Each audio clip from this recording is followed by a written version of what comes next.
হ্যাঁ গো, শুনছো?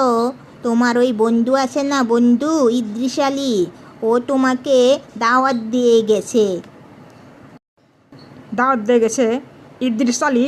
ও আবার কিসের দাওয়াত দিয়ে গেল? ও মা গো, তুমি তো মনে হয় কিছু জানোই না। তুমি জানো না ওনার তৃতীয় স্ত্রী যে মারা গেছেন? ওই জন্যই তো তোমাকে দাওয়াত দিয়ে গেছেন। উনার তৃতীয় স্ত্রীটা যে কত ভালো ছিল, উনার তৃতীয় স্ত্রী মারা গেল দেখি তো আমাদের মানে তোমাকে দাওয়াত দিয়ে গেল। উনার স্ত্রী কুলখানির দাওয়াত দিয়ে গেল। কি যাবে না?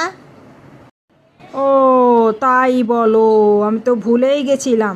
তা এই দাওয়াত রাখা কি আমার পক্ষে ভালো দেখায়?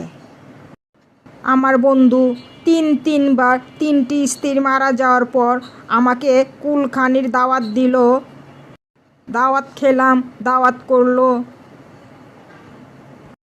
অথচ আমি একই কারণে একবারও আমার বন্ধুকে কুলখানির দাওয়াত করতে পারলাম না।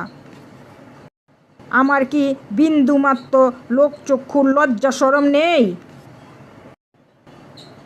কি?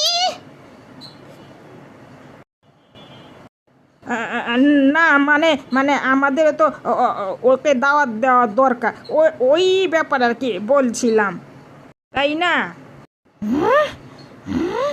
কুলখানির দাওয়াত দেবে তুমি? হ্যাঁ? আরে আরে আরে, মাফ করে দাও। আরে কি বলতে কি বলে ফেললাম।